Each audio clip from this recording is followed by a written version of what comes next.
우리는 좀 오늘은 약간 좀 이제 그 주제가 색다른 말씀을 좀 나누게 되겠는데요.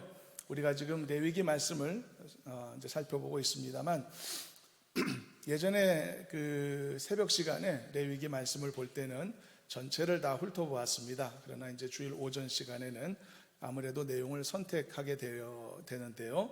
그 중에서 오늘 같은 본문은 사실 좀 그냥 지나쳐도 별 문제가 없을 수도 있는 말씀이 되겠습니다만, 왜냐하면 우리가 읽었던 것처럼 이것은 술 취함과 관련된 말씀이기 때문인데요. 요즘같이 술 취함에 관대한 그런 시대가 다시 없었으리라 생각이 들 정도인데요. 이런 상황에서 이런 내용을 다룬다는 것이 때로는 좀 약간 진부하다 느껴질 수도 있을 것이고, 어쩌면 상당수의 사람들의 마음을 좀 불편하게 만드는 말씀이 될 수도 있을 가능성이 있어서 지나칠 수도 있겠다 생각도 있었지만은, 그러나 한 번쯤은 나누어 보면 좋겠다는 생각을 했고요. 그래서 오늘 이 말씀을 함께 나누기로 하였습니다. 그러나 여러분, 무턱대고 정죄하는 어떤 그런 류의 말씀이라기보다는 왜 그래야만 하는가라는 것에 좀 초점을 맞추어서 오늘 주어진 본문을 함께 다루어 보고자 합니다. 오늘 본문은요, 하나님께서 아론에게 제사장들이 회막에 머무를 때 포도주와 독주를 마시지 말라고 명령하시는 내용입니다.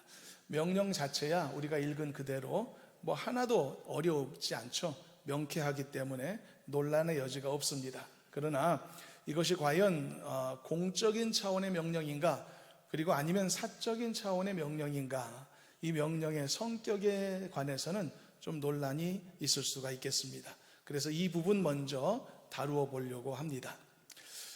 우리는 본문에서 아주 특이한 점 한 가지를 발견하게 되는데요. 우리가 그냥 설명하지 않고 읽으면 특이하다고 참 느끼기가 어려운 부분일 수도 있겠습니다. 그것은 뭐냐면, 하나님께서 주신 이 명령이 하나님으로부터 아론에게 직접적으로 전달되었다는 사실입니다. 이게 뭐가 특별한가? 그런데 여러분, 특별한 이유가 있는데요. 왜냐하면 레위기 전체를 통틀어서 처음 있는 일이기 때문입니다. 아니, 그전에는 그럼 하나님께서 아론에게 아무 말씀도 안 하셨냐? 맞습니다.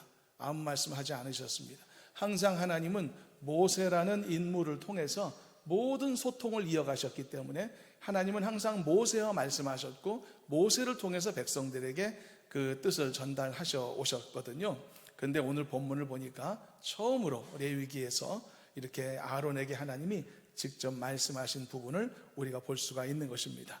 그런데 그 내용이 왜 하필 술 먹지 말라는 것이냐, 이런 흥미로운 사실을 우리가 또 보게 되는데요. 그렇다면 왜 이렇게 하나님께서 아론에게 이제는 직접 소통하실 수 있었을까?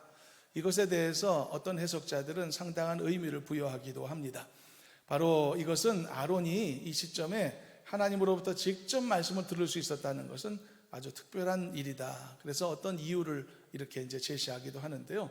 바로 그것이 오늘 본문의 상황, 그 앞에 있었던 한 가지 큰 사건을 주목하게 합니다. 오늘 본문 앞에 어떤 큰 사건이 있었는지 여러분 아십니까? 바로 제사장들이었던 나답과 아비후가 하나님의 심판을 받아서 죽임을 당한 큰 사건이 있었습니다. 그런데 여러분, 나답과 아비후가 누구죠? 그들은요, 아론의 아들들이었습니다. 그러니까 아론은 4명의 아들들이 있었는데 그들이 다 제사장들이 됐죠. 근데 그들 중에서 2 아들을 한날 한시에 한꺼번에 잃어버렸던 것입니다. 굉장한 슬픔을 당했던 것이죠. 바로 그것이 엄정한 하나님의 심판이었긴 했습니다만, 그렇다 할지라도 육신의 부모로서 그것은 매우 참기 힘든 고통이었으리라 짐작할 수 있습니다. 우리는 때로 성경의 인물들을 관찰하고 성경을 읽으면서 감정이입이 없이 무덤덤하게 성경을 볼 때가 많은데요. 그래서 성경의 이야기들을 너무 당연한 것처럼 생각하거나 또는 그 당시의 상황을 제대로 공감치 못하는 경우들도 사실 많이 있습니다. 우리가 시편 말씀을 우리가 읽을 때도 다윗의 그 고통스러움이 전달되기도 하지만, 때로는 그렇게 안 되고 그냥 그러려니 하면서 읽어내려는 경우들도 얼마나 많이 있습니까? 그렇지만 우리가 여러분, 성경을 읽을 때 등장인물에 대한 그 상황에 대한 충분한 이해와 함께 감정이입을 하게 되면 훨씬 더 생생하게 그 당시 상황을 이해할 수 있게 되는 것이죠. 아론은 두 아들을 잃었습니다. 하나님의 심판의 결과이긴 했지만 그렇더라도 부모로서 참기 힘든 고통이었으리라는 것이죠. 그렇다면 이 아론은 두 아들을 잃은 이 슬픔을 어떤 식으로 표현했을까요, 여러분? 정답은 아무 표현도 하지 않았다는 것입니다. 10장 3절 레위기 말씀을 참고해 보면 그 사건 직후에 있었던 그 시점이었음에도 불구하고 아론은 remained silent라고 되어 있습니다. 잠잠하였다, 아무것도 하지 않았다라고 말하고 있습니다. 그렇다면 아론은 정말 목석 같은 존재였는가? 아들들과 아무런 정도 없고 아무런 감정도 없는 그러한 사람이었단 말인가? 그렇지는 않다는 것을 레위기 10장 6절에서 알려주고 있는데요, 우리가 이 부분을 먼저 한번 읽어보시도록 하겠습니다. 하나님은 모세를 통해서 아론과 그 남은 아들들을 향해서 슬퍼하고 애곡하지 말라고 말씀하셨기 때문인데 한번 6절을 읽어봅니다. 모세가 아론과 그의 아들 엘르아살과 이다말에게 이르되 너희는 머리를 풀거나 옷을 찢지 말라. 그리하여 너희가 죽음을 면하고 여호와의 진노가 온 회중에게 미침을 면하게 하라. 오직 너희 형제 이스라엘 온 족속은 여호와께서 치신 불로 말미암아 슬퍼할 것이니라. 하나님께서는 아들을 잃은 아론에게 그리고 형제를 잃은 엘르아살과 이다말에게 머리를 풀거나 옷을 찢지 말라고 하셨습니다. 이 말은 슬퍼하지 말라는 것입니다. 장례식 분위기 내지 말라, 이런 뜻이 되는 것이죠.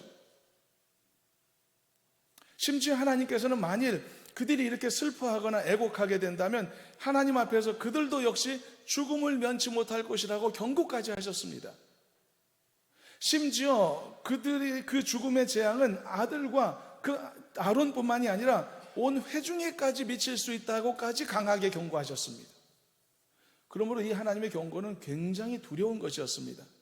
단지 그냥 위로 차원에서 슬퍼하지 마, 우리가 다 만날 소망이 있잖아, 뭐 이런 뜻이 아닙니다. 슬퍼하는 게 죄였던 것이죠. 애곡하는 게 범죄였던 것이죠. 어떻게 이렇게까지 말할 수 있었을까요? 아들을 입은 아버지에게 슬퍼하지 말라는 명령도 매정하게 들리고 만일 슬퍼하면 죽임을 당하리라는 경고도 섬뜩한 느낌이 듭니다. 그렇다면 왜 하나님이 이렇게 슬퍼하지 말라 하셨을까? 왜냐하면 여러분, 하나님의 그 조치는 당연히 1차적으로 준엄한 심판의 결과였기 때문이죠. 그래서 여러분, 하나님의 심판의 결과를 놓고 제사장이 슬퍼하고 애곡하면 그 행위가 어떤 의미가 될 것 같습니까? 그것은 하나님이 행하신 일에 대해 반대하거나 또는 저항하는 메시지가 될 수 있는 것이죠. 그리고 만일 그런 일을 아론과 같은 제사장이 범하게 된다면, 상당한 직책을 가진 사람이 범한다면 그를 바라보고 있는 모든 회중들, 그리고 그들에게 잘못된 메시지를 전달할 가능성이 크기 때문입니다. 그래서 하나님은 아론에게 아들들의 죽음을 슬퍼하지 말아야 한다고 말씀하셨던 것입니다. 그래서 이 하나님의 명령을 좀 더 자세하게 표현하면은 단순히 아들의 죽음을 애곡하지 말라는 단순한 차원이 아니라 인간적인 슬픔에도 불구하고 하나님으로부터 위임받은 이 제사장이라는 임무가 더 중요하기에 그 임무를 더 철저하게 수행해야 한다는 사실을 강조하여 말씀하셨던 것입니다. 하나님이 그렇게 매정하신 분은 아니십니다. 자식을 잃은 부모의 슬픔을 무시하시는 존재도 아니신 것이죠. 그러나 그 시점에서 무엇이 더 중요한가를 알려주셨던 것입니다. 그래서 아론은 인간적인 모든 슬픔을 억제했습니다. 그리고 그 모든 일 앞에서 keep silent, 잠잠하고 그리고 조용히 지나갔던 것이죠. 그래서 여러분, 여기에서 이제 우리가 주목하려고 하는 것은 우리 각자에게 주어진 일이나 생활이나 삶의 환경들이 있을 것 아닙니까? 우리에게 주어진 모든 것에 있어서 사실은 공적인 영역이 있고 또한 사적인 영역이 함께 공존한다는 사실을 우리가 보려고 하는 것입니다.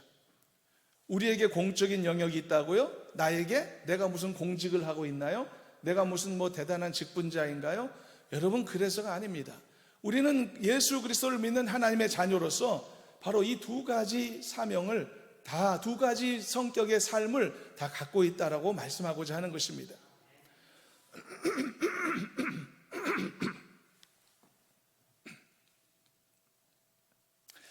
때로는 커다란 사명을 감당해야 되는 최일선에 서 있는 직분자들은 사적인 감정을 표출을 자제해야 할 경우가 생기게 됩니다. 그래야만 공적인 사역을 제대로 감당할 수 있을 것이기 때문이죠. 무엇보다도 공적인 사역 앞에 서 있는 사람들은 많은 회중 앞에 노출될 가능성이 있기 때문에, 그로 인해 많은 사람들에게 다양한 영향을 끼칠 수 있는 위치에 있을 수 있단 말입니다. 그래서 더더욱 사적인 감정보다는 공적인 감정을 우선해야 한다는 그런 책임감이 바로 그들에게 주어져 있는 것입니다. 바로 이런 사실은 이제 이후에 살펴보게 될 남은 본문의 내용과 연결해서 설명될 수 있는데요. 자, 이렇게 아론은 아들들의 죽음으로 인한 사적 감정을 억제하라는 명령을 받았고, 결과적으로 아론은 이 명령을 수행할 수 있었다는 사실입니다. 바로 이런 과정이 있었기 때문에 비로소 아론이 모든 회중들을 이끌어가게 되는 대제사장으로서의 직무를 온전히 감당할 수 있는 그런 자격을 인정받게 되었다고 보는 것입니다. 그래서 사적인 감정을 중시하지 않고 공적인 사역을 더 중요하게 여기겠다라고 하는 그의 선택이 있었기 때문이죠. 그래서 바로 그 결과가 오늘 우리가 본문에서 읽은 것처럼 드디어 하나님께서 이제는 모세가 아닌 아론에게 직접 말씀하시고 명령하심으로써 아론은 하나님의 음성을 들을 수 있게 된 것이고 그것을 감당할 수 있는 존재가 되었다라고 추정해 볼 수 있겠죠. 그래서 여러분, 우리들도요, 하나님께서 주신 두 가지 신분을 동시에 갖고 있다는 사실을 잊지 않고 살았으면 좋겠습니다. 여러분들이 갖고 있는 회사나 기업이나 어디에서의 명함도 있을 것이고 그 직함도 있을 것입니다만, 그게 전부가 아니라 또 하나가 있는 것입니다. 또 하나의 감추어진 명함이 있는 것입니다. 여러분들은 세상 속에서 살아가라고 명령받은 존재로서 정말 그 속에서 그리스도인으로서 살아가고 있는 세상 속의 성도라는 신분을 갖고 있는 것입니다. 그렇기 때문에 여러분들을 포함한 모든 거듭난 그리스도인들에게는 당연히 사적인 인생도 있죠. 개인의 삶도 있지만 그와 함께 공적인 인생도 각각 소유하고 있다는 것을 잊지 않았으면 좋겠습니다. 그래서 여러분들의 인생에도 공적인 영역이 분명히 있는 것입니다. 그 공적인 사역이라는 것은 여러분 제사장 같은 대단한 직분을 가진 거창한 어떤 그런 사람들에게만 존재하는 것이 아니라고 말씀하고 있는 것입니다. 여러분, 내가 그리스도인으로서 이웃에게 모범된 삶의 모습을 보여주는 일도 나에게는 공적인 사역입니다. 그리고 내가 직분을 가진 직분자로서 교회 안에서 성도들에게 본이 되는 섬김의 모습을 보여주는 것도 나에게 주어진 공적인 사역의 모습인 것입니다. 그리고 나에게 주어진 이 공적인 사역은요, 하나님 앞에서 나에게 주어진 사적인 인생 사역보다 훨씬 더 중요하게 여겨질 때가 많다는 사실도 우리는 잊지 말아야 하는 것입니다. 아론이 아들을 잃은 슬픔을 더 표출하는 것이 더 하나님 앞에 옳았는가? 아니면 그것이 아니라 이 공적인 자신의 직무에 관한 그 중요성을 깨닫고서 나 한 사람의 감정의 표출과 나 한 사람의 어떤 언행과 태도가 많은 이들에게 영향을 끼치고 메시지를 전달한다는 사실을 기억하면서 잘 절제하고 자제하며 이 명령을 따르는 아론의 모습이 더 중요했는가를 생각해 본다면, 우리가 어떤 자세와 모습을 가지고 또 어떤 그리스도인으로서의 책임감을 갖고 우리의 삶을 살아야 되는가를 깨닫게 될 줄로 믿습니다. 그래서 여러분, 하나님이 오늘날 나에게 주어진 이 공적인 사역이 얼마나 중요한가라고 하는 것을 이 시간에 한번 깊이 알고 깨달았으면 참 좋겠습니다. 그러므로 이렇게 축복합니다. 하나님이 허락하신 여러분들의 그 공적 사역의 모습도, 공적인 인생의 분야들을 지혜롭게 잘 감당하셔서 하나님의 칭찬받는 자녀들이 되시기를 바라고, 이후에 하나님 앞에 정말 큰 상을 누릴 수 있는 복된 성도들이 되기를 주님의 이름으로 축원합니다. 여러분들의 신앙, 개인적인 신앙 잘 지켰다고 칭찬받는 성도가 되십시오.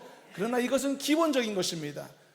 신앙생활 잘 지켰고 믿음생활 잘했고 예배생활 잘했다고 칭찬받는 성도가 되시고, 그것뿐만이 아니라 그리스도인으로서의 여러분들의 삶에서의 위치에서의 최선을 다하고 그리고 정말 귀한 역할을 감당했다라고 하나님 앞에 인정받고 칭찬받는 이 칭찬도 놓치지 않는 여러분 되기를 주님의 이름으로 축원합니다.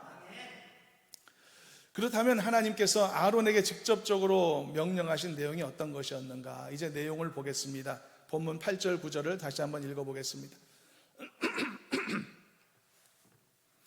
8절 9절 말씀 합독합니다. 여호와께서 아론에게 말씀하여 이르시되 너와 내 자손들이 회막에 들어갈 때에는 포도주나 독주를 마시지 말라. 그리하여 너희 죽음을 면하라. 이는 너희 대대로 지킬 영영한 규례라. 하나님은요, 아론에게 또 그 자손들에게 포도주나 독주를 마시지 말라고 하셨습니다. 특히 회막에 들어갈 때는 더더욱 그래야 한다 하셨는데, 왜 하나님이 제사장 직분자들에게 이것을 명령하셨을까? 포도주와 독주를 취한다는 게 무슨 의미일까? 무슨 의미길래 이걸 금지하셨을까? 먼저 이 질문을 살펴보기 전에 한 가지를 정리하겠습니다. 그것은 이 질문입니다. 과연 이 말씀이 나에게 해당될까? 라는 질문인데요, 이것은 굉장히 중요한 질문입니다. 여러분들은 어떻게 생각하십니까? 이 말씀이 여러분들에게 해당된다고 보십니까? 해당 무근이라고 보십니까? 여러분, 음주에 관해서 좀 관대한 쪽으로 흘러가는 것이 이 세상의 흐름이라고 했죠. 그렇기 때문에 심지어 우리 기독교인들 그 사이에서도 이런 세상의 그 관대한 흐름에 상당한 영향을 받고 있다고 저는 판단하는데, 그래서 그런 신앙적인 분위기나 또 그런 것들도 상당히 이렇게 오픈되어 있는 모습을 관찰하기도 하는데, 그런 상황 속에서 우리는 이 하나님의 이 명령이 제사장들이라고 하는 어떤 특별한 직분자들에게만 해당되는 것이 아니겠는가 생각하고 싶은 그런 유혹을 받을 가능성이 있다고 저는 봅니다. 그런데 여러분, 다른 성경의 내용들을 보게 되면 술 취함을 금지하는 것은 제사장들뿐만이 아니고 일반 백성들에게도 주어진 하나님의 명령이라는 것을 금방 알 수가 있습니다. 이에 관련해서 가장 대표적인 말씀이 에베소서 5장 18절 말씀인데요, 한번 읽어보겠습니다. 이것은 더군다나 신약 성경의 말씀이죠. 읽어봅니다. 술 취하지 말라. 이는 방탕한 것이니 오직 성령으로 충만함을 받으라. 일단 좋고 나쁘고 뭐가 바르고 올바르지 않고를 떠나서 지금 하나님께서는 이 말씀을 통해서 뭐라고 설명하셨냐면은 술 취하지 말라고 하셨잖아요. 그런데 술 취함의 반대가 뭐죠? 그러면 이제 성령 충만이란 말입니다. 술 취함의 반대가 성령 충만함이라는 이 등식이 성립된다는 것인데요, 이것은 무엇을 의미합니까? 성령의 충만함을 입으면서도 동시에 술 취함의 상태가 불가능하다는 것을 말하는 겁니다. 그러니까 둘 중에 하나만 가질 수 있다는 뜻이 되는 것이죠. 이런 상태도 불가능하고 이런 사람도 존재하지 않는다는 뜻입니다. 그렇다면 그리스도인이라면 둘 중에 하나를 선택해야 되는데 뭘 선택해야 될까요, 여러분? 성령의 충만함을 포기하고 술 취함을 선택해야 할까요? 아니면 술 취함을 포기하고 성령의 충만함을 선택해야 하는 것일까? 너무나 명확한 정답이 눈에 보여지기 때문에 설명하지 않겠습니다. 이처럼 이 계명은 구약의 제사장들만의 것이 아니었습니다. 이것은 모든 그리스도인들에게 해당되는 계명이라는 거죠. 사실 이런 말씀이 불편할 수도 있겠습니다. 그러나 이 말씀이 우리에게 불편하고 말고는 사실 이 말씀에 있어서 여러분, 우리가 고려해야 될 상황이 아닌 것입니다. 때로는 어떤 말씀은 너무 강력하고 너무 직관적이어서 해석조차 필요하지 않은 말씀도 많은데 이것이 그 말씀 중에 하나인 것입니다. 불편하고 편하고가 관계가 없습니다. 불편해도 어쩔 수 없는 것입니다. 여러분, 우리는 앞에서 왜 아론이 자신의 아들들의 죽음을 슬퍼하면 안 되었는지를 이미 앞서서 보았습니다. 그것은 아론에게 주어진 개인의 감정도 있겠지만 그에게 주어진 공적인 사역이 있었기 때문에, 그게 더 중요하기 때문에 감정을 억제해야 된다는 것을 보았었죠.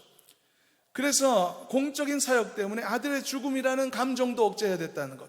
그러므로 여러분, 이 술 취하지 말라는 이 하나님의 명령도 또한 공적인 사역에 관한 명령으로서 앞의 내용과 연결되어 있다라고 우리가 지금 보고 있는 것입니다. 그러니까 쉽게 말하면 이 명령을, 이 계명을 사적으로 보지 말라는 이야기입니다. 사적인 권면으로 받아들이지 말라는 이야기 것입니다. 때문에 이런 말씀의 연결은 똑같이 오늘날 우리들에게도 해당된다는 것을 지금 말씀하고 있는 것입니다. 여러분, 하나님의 부르심을 받아서 예수 그리스도를 믿는 많은 성도들이 있죠.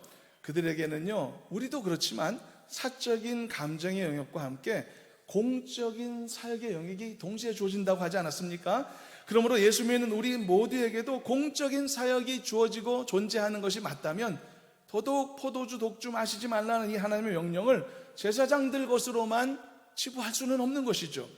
그러므로 여러 면으로 보더라도 오늘 본문의 이 하나님의 명령을 우리가 피해갈 수는 없다는 것을 깨닫게 됩니다. 이처럼 이 계명이 오늘날 나에게도 적용된다는 것을 분명히 했다면 이제 본 질문으로 또 한번 들어가겠습니다.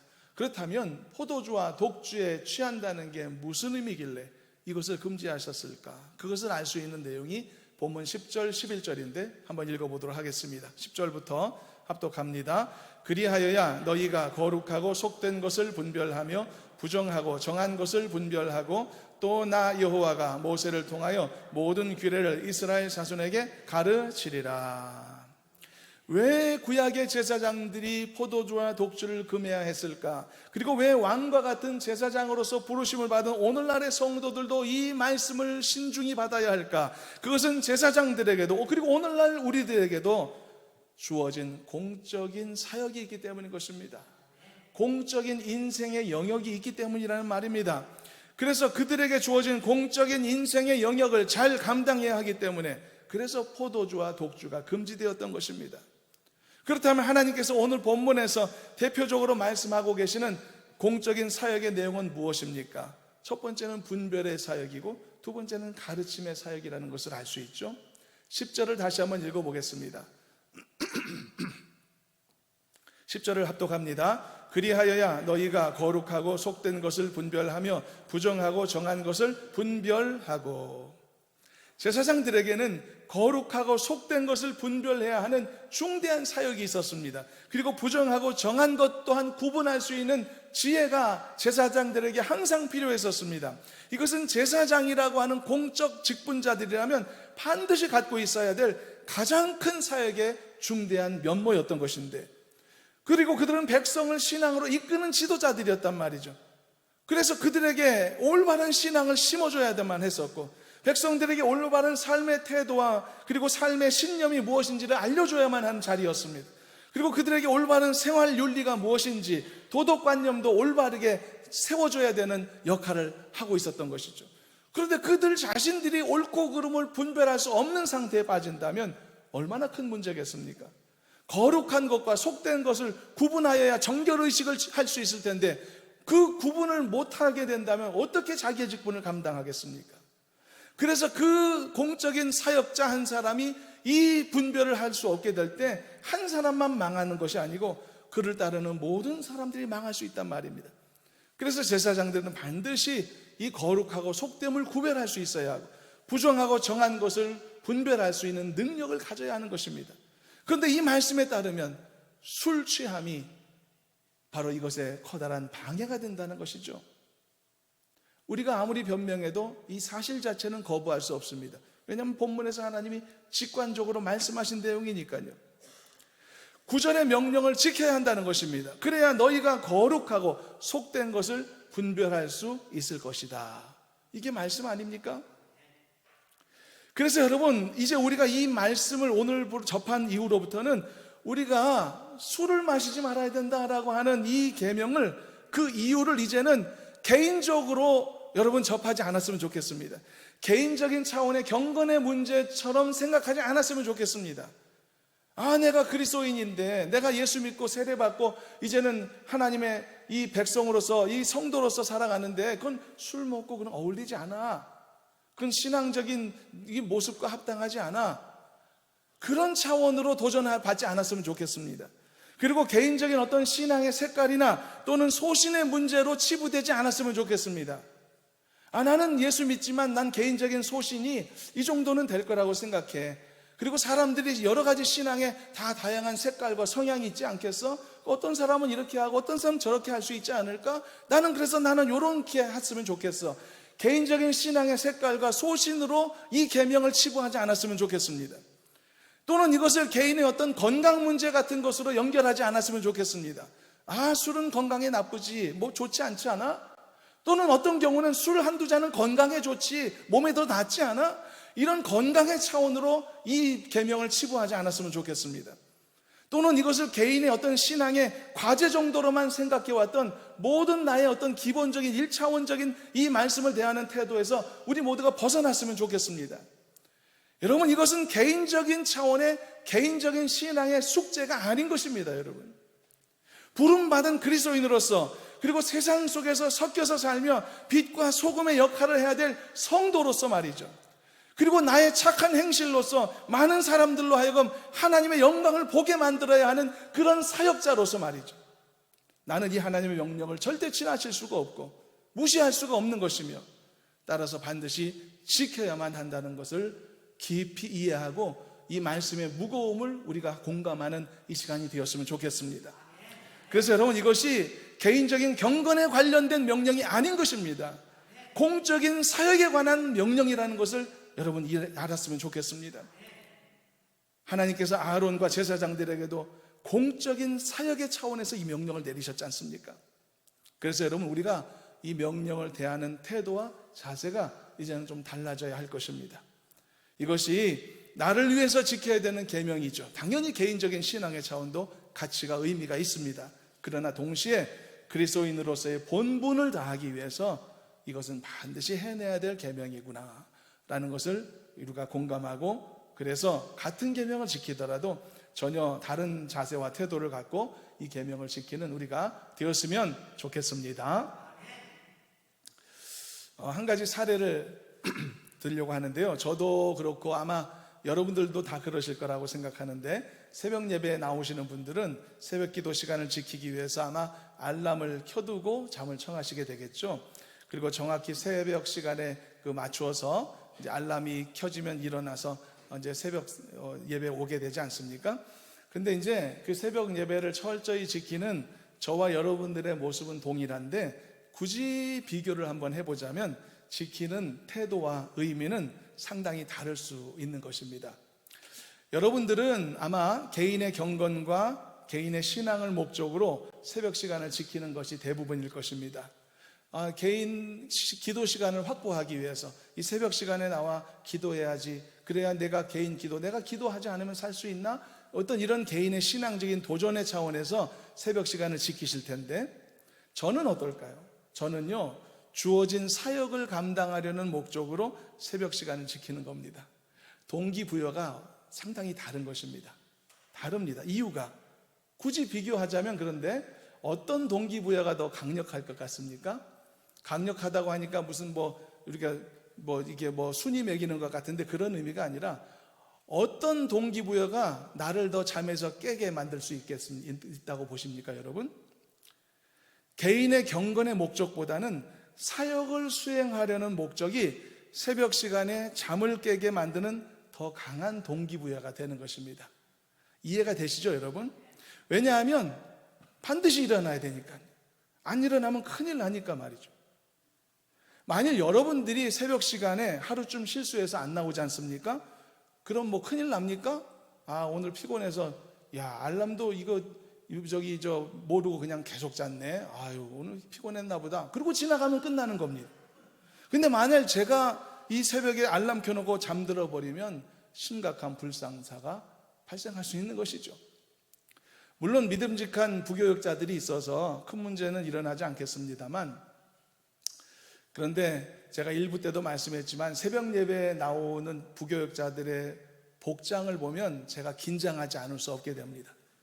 제가 만일 깜빡 잠들어서 이 새벽에 못 나오면 부교역자들 중에 한 분이 강단에 서야 되는데, 평소에 새벽에 입고 나오는 복장을 보면 강단에 설 만한 복장이 아닌 것을 볼 수 있기 때문에 그렇습니다. 부교역자들도 저를 너무 믿는 것 같습니다. 담임 목사님 절대 새벽 안 빠질 거야, 아주 그냥 꽉 믿고 있는 것 같습니다. 저를 더 믿으니까 저는 더 긴장하게 되는 것 같습니다. 아이고, 저 복장으로 어떻게 나 대신 서나 생각해서 더 그냥 깨어서 정신 차리고 새벽에 나오는 것 같습니다. 여러분, 저는 지금 제 역할이 더 중요하다 이런 거 말씀하는 게 아니고, 오늘날 우리들이 하나님의 그 계명을 받고 지키고자 할 때 어떤 마음 자세와 태도를 갖는 것이 훨씬 더 그 계명을 잘 지킬 수 있는가, 바로 이 부분을 나누기 위해서 이 사례를 지금 말씀한 것입니다. 사랑하는 여러분, 하나님의 계명을 잘 지키는 신실한 그리스도인이 되시길 바랍니다. 그래서 하나님의 큰 칭찬과 많은 상급을 누리는 성도가 되시기를 주님의 이름으로 축원합니다. 그러기 위해서 여러분들에게 주신 계명을 말이죠, 개인적인 경건과 유익의 차원으로만 받는 것에서 넘어서는 성장이 있기를 주님의 이름으로 축원합니다. 이것이 여러분들에게 주어진 공적인 사역의 부분도 있고, 이것이 나에게 주어진 어떤 중대한 사명의 한 부분이라는 것까지도 깨닫고 일깨워서 훨씬 더 무거운 태도와 감정을 가지고 훨씬 더 중대한 인식을 깨달으면서 하나님께서 여러분들에게 주신 모든 깨닫게 하시고 마음에 찔리게 하시는 그런 계명과 말씀들을 지켜내는 여러분들이 되시기를 주님의 이름으로 축원합니다. 그래서 여러분, 좀 더 새로운 관점을 가지십시오. 좀 더 견고한 자세를 취하십시오.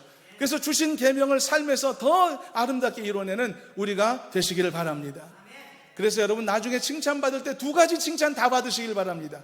개인적인 신앙을 잘 지켰다, 칭찬 당연히 받으시길 바라고, 그리고 공적인 사역, 여러분들에게 허락되어진 공적인 신앙의 생활의 영역에서도 정말 잘했다, 정말 좋은 역할 잘했구나, 그 칭찬도 빼앗기지 않은 여러분들이 되시길 바랍니다. 이렇게 하기 위해서는 이 부분에 대한 이 계명의 가치를 깨닫고 받아들여야 되는 것입니다. 이 계명은 그냥 나를 위한 것이다 라는 차원이 아니라 나의 역할을 위해 중요한 것이라는 것을 일깨워야 될 필요가 있는 것이죠. 그리고 마지막 두 번째로 하나님이 예로 드린 공적인 사역이 가르침의 사역인데요, 이 부분은 아주 간단하게 이게 짚고 넘어가도록 하겠습니다. 술 취하면 백성에게 나의 계명을 가르치기가 어렵다는 것이 하나님의 판단이셨습니다. 오늘 말씀에 있듯이 말이죠. 그렇다면 여러분들도 이 판단에 동의하시나요? 아니면 동의하지 않으시나요? 동의해야 되겠죠. 하나님이 판단을 그렇게 하셨으니까. 옛날에는 그 방송에서 이게 출연자들이 진짜 뭐 드라마나 어디에서 진짜 술을 마신다면 그건 아주 금기시하는 행위였었습니다. 드라마에서 술 마시는 장면이 있으면 물을 사용하고 대부분 그랬던 것으로 아는데, 만일 어떤 이 출연자가 방송 촬영 중에 진짜 술을 마셨다는 것이 알려지게 되면 큰 일이 나곤 했던 것을 기억합니다.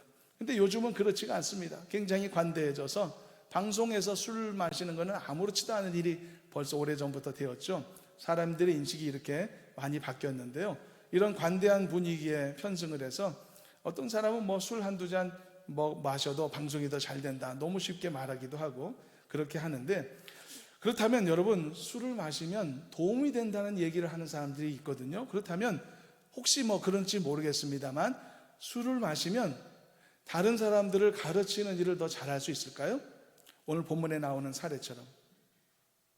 하나님은 그 생각에는 분명히 반대하시는 것입니다. 하나님은 포도주와 독주를 마시게 되면 거룩하고 속된 것을 분별할 수 있는 능력을 상실케 되리라고 말씀하셨고, 마찬가지로 이스라엘 자손들에게 가르쳐야 되는데 그 가르치는 중요한 사역을 감당하기 어렵다고 판단하셨단 말입니다. 특히 그들이 하나님의 계명을 가르치려 한다면 술 취함은 심각한 걸림돌이 될 수 있다는 뜻이죠. 그래서 우리는 이런 하나님의 판단을 충분히 공감하고 받아들여야 할 것입니다. 다른 사람들을 가르치는 일에 있어 중요한 게 뭘까요? 얼마나 잘 가르치느냐라고 하는 스킬에 있는 것이 아니고, 가르치는 일에 있어서 가장 중요한 것은 얼마나 올바른 내용을 진정성 있게 전달하느냐라고 하는 자세에 있는 것이 아닐까요? 그렇다면 과연 술 취한 상태가 그 진정성에 도움이 될까? 불가능한 것입니다. 더구나 제사장들은 하나님의 계명 가르치는 사람들 아닙니까? 그런데 제사장 자신들이 술 취함으로써 계명을 어기면서 어떻게 계명을 진정성 있게 가르칠 수 있을까? 그래서 하나님은 아론에게 이 계명을 직접적으로 강력하게 전달하셨던 것입니다. 그리고 이 계명을 어겼을 시 그것은 죄가 된다라고까지 말씀하셨던 것이죠. 따라서 이 두 번째 이유 또한 알고 보니 공적인 사역과 연결되어 있다는 것을 우리는 보게 되는 것입니다.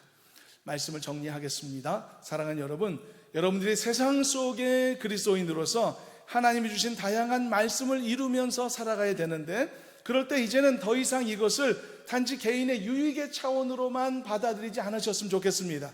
개인적인 말씀의 도전의 차원으로만 멈추지 않았으면 좋겠습니다. 나 개인의 신앙생활에서 내가 잘 되기 위해서, 내가 승리하기 위해서, 내가 이기기 위해서 그렇게 개인의 차원으로 말씀의 도전 받지 마시고, 이제는 그것을 개인의 경건의 도전이나 개인적인 신앙의 과제로만 생각하던 것에서 넘어서서 하나님께서 여러분 각자에게 반드시 허락하셨던 이 공적인 사역을 위해서 하나님께서 준비하시고 도전하시는 훨씬 더 구속력이 있고 훨씬 더 중요한 사명이라고 하는 사실을 일깨우는 우리가 되었으면 좋겠습니다. 그래서 지금보다 훨씬 더 준비된 마음 자세를 갖고 훨씬 더 진지한 모습을 가지고서 하나님이 명령하신 이 모든 계명들을 더 철저하게 지키며 잘 실천할 줄 아는 지혜로운 성도들이 되시기를 주님의 이름으로 축원합니다. 하나님 아버지 감사합니다. 우리에게 여러 가지 말씀을 주시고 그 말씀에 도전함을 주시니 감사합니다.